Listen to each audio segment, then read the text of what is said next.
So before we go on to the technology parts, I guess what I'd like to do is to summarize a little bit that we have reviewed this track of organizational science, of individual well-being, of educational research. We're seeing that they all kind of point to a need in all these different areas for us to encourage in each other our capacities for learning. That's what's most generally relevant to how well an organization functions, how well an individual functions, how happy an individual is, and it's also consistent with the edge of what we know about educational research. What I want to suggest, and the thing that we just talked about in terms of the cycle of engagement, is that we need to extend our awareness of where this is happening, where all this critical learning process is occurring. And I want to say that it's occurring right now in everybody's attention span.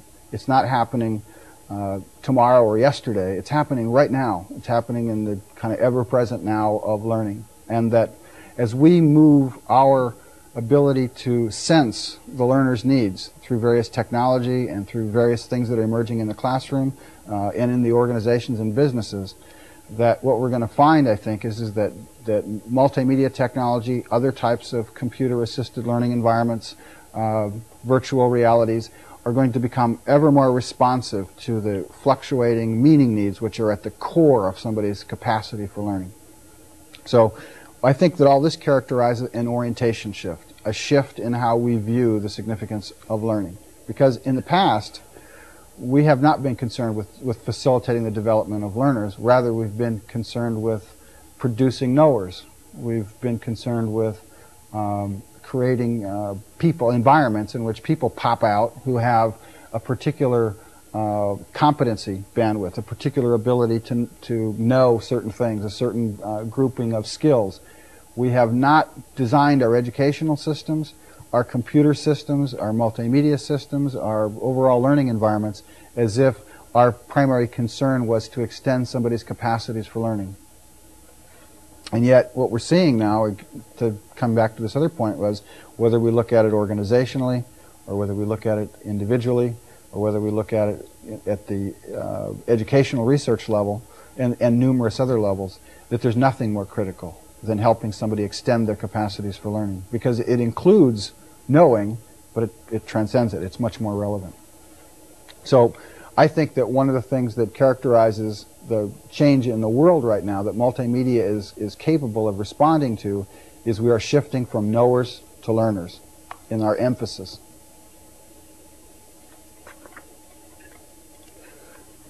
This inversion, I think, can be best characterized by looking at the role of educational materials in a somewhat inverted way or reversed way. That we have tended to look at our capacities for learning as if they were the means, the utilities through which we acquire knowledge, skills, and experience. And what we're saying now, and I think what's starting to emerge, is that knowledge, skills, and experiences are becoming the means through which we exercise and extend our capacities for learning. Again, the point being that we want to get on task, we want to get on objective, and that there's nothing more significant than extending our capacities for learning as the core purpose of these environments. That leads us to use the word gymnasium. In other words, what we're talking about now is creating bubbles, creating virtual reality environments, multimedia experience environments, multimedia experiences per se, that we might say the main characteristic is that they are like gymnasiums, where we go in, we drop in subject matter like we might drop in weights into a piece of exercise apparatus, but our point isn't to become just subject masters of the weight material, that's part of it, but that we're going to use the subject material itself as an opportunity to exercise and extend our capacities. Again, coming back to that all these different levels are starting to emerge to suggest that is what's most important. And that as we start to get into trying to design environments that have the qualities of gymnasia, or gymnasium is the word that I used earlier, that requires that we develop systems that are able to respond to people's dynamically fluctuating curiosities, uncertainties, ambiguities, frustrations, challenges, desires. Their internal process has to integrate with the way that the multimedia system functions. And I guess the next point is that there's no way that we're going to be able to do that we're going to be able to create environments that are sufficiently responsive to these qualities without designing the environments to do so. If our spirit of intention as we design multimedia learning environments isn't that we are, again, trying to create a lens for ourselves to understand what are the meaning needs that might occur as somebody moves through this material, whatever this particular multimedia environment is, then it will not evolve in a way that is responsive to the meaning needs of the individuals. So these are the two questions, and from here I think we can jump off now and kind of show some technology that will hopefully cohere some of this conversation a little bit better. But these are the two questions that I'd like everybody to really think about. If learners can't trust their own meaning needs as the primary compass from which to orient themselves to learning, then who's learning and what is learning? How can learners learn to tune into trusting these meaning needs without a relationship to their learning environments which is responsive enough in real time for them to follow through with them, to follow through with their needs?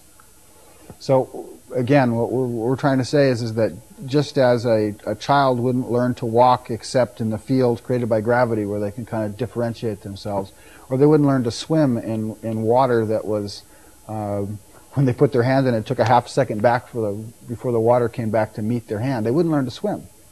We're saying that the way that our information environments, our knowledge world, so to speak, have evolved is similar to that. It's like a swimming pool that's out of sync with the swimmer. It doesn't fly. It doesn't function at the level that's most nourishing and needed for a learner, for somebody who's trying to extend their capacities. And so what I want to suggest again, and that now I'm ready to demonstrate, is that our environments need to start to be designed as if their primary intention was to facilitate the extension of our capacities for learning, and that toward doing that we need to create environments that are acting like a two-way mirror, like a two-way portal, so that all of the different meaning needs that are occurring in somebody who's learning is something that's flowing back to the designers from a curriculum point of view, from a pedagogical point of view, from an environmental design point of view, from a media type selection point of view, and so forth. And that I'm not suggesting by any of this that the quality of the media and the video and what have you is not important, but that it's the number one important issue is how well the system as a whole can respond to these people's needs.